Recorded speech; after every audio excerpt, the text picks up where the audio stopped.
जितने भी लॉज हैं बने हुए, वो तो जब से ये सरकार आई है तब से अपना जन्मसिद्ध अधिकार समझती है मुसलमानों के खिलाफ उसको इस्तेमाल करना। अगर हम गवर्नमेंट के खिलाफ बात नहीं करेंगे, गवर्नमेंट के खिलाफ नहीं बोलेंगे, गवर्नमेंट की जो पॉलिसियां हैं गलत उसको उजागर नहीं करेंगे, तो हम क्या करेंगे? इलेक्शन में तो डेमोक्रेसी है ना भाई, गवर्नमेंट के खिलाफ गवर्नमेंट ये काम गलत कर रही है, ये काम गलत कर रही है, ये करना चाहिए, हम तो बोलेंगे ही बोलेंगे। दोस्तों आदाब है, मैं निशा अहमद खान हिंदुस्तान से आपसे मुखातिब हूँ। मेरे साथ हैं ZK फैजान साहब। आपका बहुत बहुत खैर मकदम स्वागत है वॉइस पे। खान साहब, आजकल सेडिशन लॉ पे बड़ा हंगामा मचा हुआ है और आप देख भी रहे हैं, किसी को उठा के सेडिशन लॉ में बंद कर देते हैं, उठा के सजा होती, क्योंकि उसकी तो कोई ये नहीं कब सुनवाई होगी, कब सजा होगी। बगावत लफ्ज़ ही अपने आप में खतरनाक है। किसी के कान में जब पड़ता है ये लफ्ज़, कई जिंदगियां बर्बाद हो गई, खासतौर पे मुसलमान इसमें ज़्यादा। वो तो देखिए इसमें तो आपसे एक बात है, ये पूछना चाहते हम कि सेडिशन लॉ क्या है और क्यों है और क्या लगना चाहिए, बहस इसके ऊपर जो चल रही है। पहले बात तो मैं अर्ज़ कर दूं कि इसमें हिंदू मुस्लिम का सवाल नहीं है, ये हिंदू मुसलमान सब पे लागू हो रहा है। पहली बात तो जान लीजिए, पूरी बात नहीं पूरी बात। लेकिन जितने भी लॉज हैं बने हुए, वो तो जब से ये सरकार आई है तब से अपना जन्मसिद्ध अधिकार समझती है मुसलमानों के खिलाफ उसको इस्तेमाल करना। और मशीनरी भी इसके इशारे पर काम कर रही है, तो जाहिर चीज़ वो भी इस्तेमाल कर रही है। वो तो एक अलग टॉपिक हो गया। जहाँ तक 124A जो सेडिशन लॉ है, जिसको बगावत का कानून कहते हैं, उसके माने बगावत के होते हैं, किसी में हिंदी में गद्दारी उसको कहेंगे, तो वो एक अलग चीज़ है। तो सेडिशन लॉ जो है, पहले तो उसकी थोड़ा सा बैकग्राउंड समझनी पड़ेगी। 1860 में ये कानून मतलब जब ताज़ीरात क्या कहते हैं कानून बनने लगे, क्रिमिनल लॉज, तो CRPC RPC ये जो कवानीन बनाए गए, तो उसमें IPC के अंदर जो है इसको दाखिल किया गया। और ये 1860 में तो 124, तो 1870 में अमेंडमेंट करके 124A शामिल किया गया, जिसके अंदर ये है कि कोई भी शख्स जो है अगर गवर्नमेंट के ख़िलाफ़, मोटे मोटे तौर पर यह है कि अगर कोई इस्टेब्लिश बाई लॉ गवर्नमेंट है, कानून के तहत गवर्नमेंट बनी है, उसके ख़िलाफ़ कोई काम करता है तो बगावत उसको तस्लीम किया जाएगा, सेडिशन लॉ के तहत वो गवर्न होगा। और पहले ये जो था उसके अंदर था गवर्नर जनरल के लिए, उसकी काउंसिल के मेंबर्स के लिए, और 124A जो है। और बाद में जो आज़ादी के बाद जो है जो कॉन्स्टिट्यूशन बना, तो बाद में उसको जो है गवर्नर्स और राष्ट्रपति के लिए कर दिया गया। तो वो चल रहा है। 1898 में उसको मज़ीद अमेंडमेंट करके सख्त बनाया गया।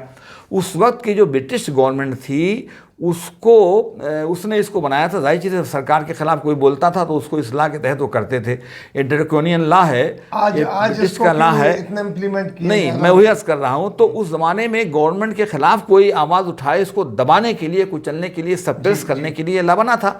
तो आज भी वो कानून चला आ रहा है। तो इस पे इसका बड़ा मिसयूज़ होता रहा है, बड़ा इस्तेमाल होता रहा है। इसलिए कि उसमें है कि गवर्नमेंट के ख़िलाफ़ अगर कोई ऐसी बात कहते हैं कि वो कंटेम्प्ट के उसके ज़मरे में आता है, या डिसअफेक्शन गवर्नमेंट के लिए करता है, या उसके ख़िलाफ़ कोई बात करता है, उससे मुनाफरत की बात करता है, तो उस पर लागू होता है। अब सवाल ये पैदा होता है कि आज अगर हम गवर्नमेंट के ख़िलाफ़ बात नहीं करेंगे, गवर्नमेंट के ख़िलाफ़ नहीं बोलेंगे, गवर्नमेंट की जो पॉलिसियां हैं गलत उसको उजागर नहीं करेंगे, तो हम क्या करेंगे? इलेक्शन में तो डेमोक्रेसी है ना भाई, गवर्नमेंट के ख़िलाफ़ गवर्नमेंट ये काम गलत कर रही है, ये काम गलत कर रही है, ये करना चाहिए, हम तो बोलेंगे ही बोलेंगे। गवर्नमेंट जहाँ जुल्म ज़्यादती की बात करेगी हम बोलेंगे। एक दूसरे है कि जहाँ तक जब हम ये बात करेंगे तो जाहिर चीज़ है आवाम को बताएं कि भाई ये गवर्नमेंट इस काबिल नहीं है कि इसको रहने दिया जाए, इस गवर्नमेंट को उखाड़ करके फेंकना ही एक हल है। तो आप कहेंगे साहब आप गवर्नमेंट के खिलाफ काम कर रहे हैं, इस्टेब्लिश बाई लॉ है।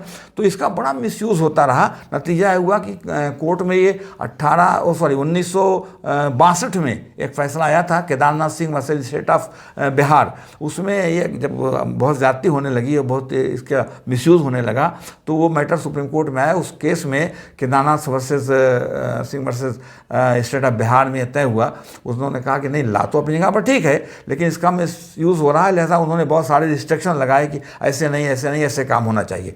उसके बाद फिर लेकिन वही रफ्तार बेढंगी जो सरकारें आती रही जाती रही, लेकिन सरकारों ने उसका इस्तेमाल अपने हक में करना शुरू किया। नतीजा क्या हुआ कि 1998 इसमें आकर के 95 में फिर सुप्रीम कोर्ट में मैटर पहुंचा। फिर सुप्रीम कोर्ट ने उस पर कुछ राइडर्स लगाए, कुछ उन्होंने उसमें गाइडलाइंस दी कि भाई इसका मिसयूज़ हो रहा है, ऐसे नहीं, ऐसे काम होना चाहिए। लेकिन वो तो सिलसिला बंद नहीं हुआ, वो अभी तक चलता चला जा रहा था। अब मज़ीद आकर के सुप्रीम कोर्ट में फिर जब इधर बहुत सारा इस्तेमाल हुआ, और आपकी जानकारी के लिए मैंने एक बार आपके टीवी चैनल पर बात कही थी कि महोबा की एक कोर्ट ने, लोअर कोर्ट ने महोबा में सुओ मोटो एक्शन लेते हुए, किसी ने सुओ मोटो एक्शन लेते हुए अरुण जेटली जो है उसके ऊपर, वो सिटिंग मिनिस्टर था, उसके ऊपर इसका 124A का इस्तेमाल कर दिया, इस बगावत कानून का, जिसको मैं कह रहा हूँ। और आखिरकार वो हाई कोर्ट गया, हाई कोर्ट ने क्वेश किया, वो एक अलग मसला है। लेकिन उसके खिलाफ उन्होंने कहा क्या था, टाइनी ऑफ अननेग्लेक्टेड, उन्होंने जजेस के बारे में कहा था, नेशनल जुडिशियल अपॉइंटमेंट कमीशन पे तबसरा करते हुए उन्होंने बात कही थी कि ये तो टाइरनी ऑफ अनइलेक्टेड है, उसको उसने बेस बना करके और कर दिया था। इन्होंने राहुल गांधी के खिलाफ, सीताराम येचुरी के खिलाफ लागू, वहाँ आंध्र प्रदेश की एक अदालत ने सम्मन जारी कर दिया था। उसी तरीके JNU में स्टूडेंट्स का मसला जब आया तो उस पर कर दिया था। मतलब हर जगह इस्तेमाल शुरू हो गया।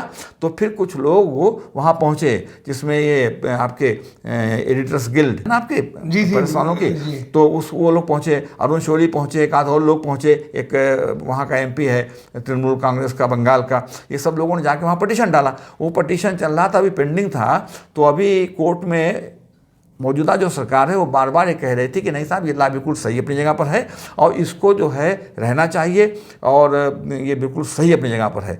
लेकिन और डिफेंड कर रहे थे। लेकिन अब भी इन्होंने, जब कल हियरिंग थी तो कल उन्होंने कहा कि नहीं साहब, हम इसको सोचने का मौका दिया जाए और हम इस पर गौर कर रहे हैं। तो कोर्ट ने कहा कि ठीक है, आप 2 महीने 4 महीने अगर गौर करें, हमें कोई नहीं है, लेकिन ये बताइए आप, और आज वो मैटर लगा हुआ है। तो अब देखिए कोर्ट क्या करती है। उन्होंने कहा कि लेकिन तब तक आप ऐलान कीजिए और वो स्टेट्स को भेजिए अपनी वो क्या कहते हैं सर्कुलर, कि भाई इसका इस्तेमाल, इसका मिसयूज़ नहीं होगा, भाई मिसयूज़ का इस्तेमाल नहीं होगा, और वो अपनी जगह पर अलग रहेगा, मतलब उसका इस्तेमाल नहीं होगा। तो ये जो है दैट, वो मतलब आप होल्ड उसको कर रखेंगे आप, तो ये चीज़ है। तो वो अब देखिए क्या फैसला होता है इसके अंदर। तो इसका तो इतना मिसयूज होता रहा है, इसलिए हम चीजें छोड़ के इसका मुसलमानों पर ज्यादा इस्तेमाल हो रहा है। नहीं, मुसलमानों पे तो हर ला का ज्यादा इस्तेमाल हो रहा है, उसको छोड़ दीजिए आप। लेकिन ये जो ला है, इसका पहले भी सरकारें इस्तेमाल करती रही हैं। लेकिन ये अलग सरकार, ये बात है कि जब से ये सरकार आई है तो जितने सारे कवानीन हैं उसका तो इन्होंने मिसयूज करने का एक इंतहा कर दी है ना। अब अमेंडमेंट कहाँ होना चाहिए? अमेंडमेंट इनको जो अभी IPC के अंदर आप देखें तो उसके अंदर मालूम है क्या है? 10 रुपये फाइन। 1860 में 10 रुपये फाइन के अगर सेक्शन 510 क्या है? अगर कोई आदमी शराब वराब पी करके और वहाँ पब्लिक न्यूसेंस फैला रहा हो पब्लिक प्लेस के ऊपर, तो उसको 10 रुपये जुर्माना। अब 1860 में 10 रुपये आज भी है। इसी तरीके से 171 है, उसमें 10 रुपये जुर्माना है। वो 1920 में उसको 10 रखा गया था, लेकिन वो उसके बाद जो है 10 रुपये जुर्माना भी चला रहा है। यूपी जेल मैनुअल में आज भी ये मौजूद है, इसका कोड़े लगाने का जो प्रोविज़न है उस पर नहीं, उसको अमेंड कर रहे हैं।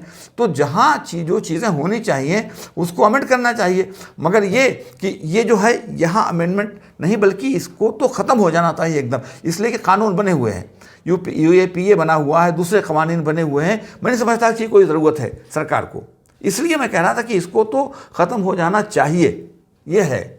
और वो लोग जो पटिशन दाखिल किया है, उन्होंने इसको खारिज करने की बात की है, ख़त्म करने की बात की है, वो बिल्कुल सही है। और सुप्रीम कोर्ट ने भी कहा है सरकार से कि ये बताइए क्यों ना इसको ख़त्म कर दिया जाए, इसकी क्या ज़रूरत है। आज इस इलाके जो बरतानिया की हुकूमत के ज़माने में बना था, उस वक्त की सरकार के ख़िलाफ़ कोई बात इस तरह की हो तो उसको डील करने के लिए उसका मिसयूज़ हो रहा है, इसको ख़त्म हो जाना चाहिए, क्यों ना ख़त्म कर दिया जाए।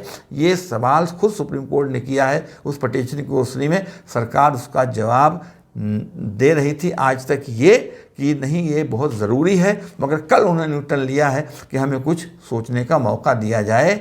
और तो कोर्ट ने ही कहा कि भाई ये बताइए कि तब तक वो कानून जो है वो उस पर लागू नहीं होगा, उसका इतलाक़ नहीं होगा, ये आप एश्योर कीजिए। तो अब आज देखिए वो क्या उसके ऊपर बताते हैं। तो ये सूरत हाल है इस कानून की। यानी ड्रैकोनियन लॉ जो है जी, इससे तो काफ़ी नुकसान हो रहा है हर किसी के ऊपर, देशों का हर किसी के ऊपर भाई, लग जाता हर है। किसी के ऊपर वो उसका उसमें जो जो बातें कहेगी ना सरकार के खिलाफ डिसअफेक्शन। अब ये अफेक्शन डिसअफेक्शन क्या है भाई? अब अगर ऐसी कोई बात करेंगे तो हम तो सरकार के खिलाफ बोल ही रहे हैं, हम तो बात ही कर रहे हैं, हम तो करेंगे।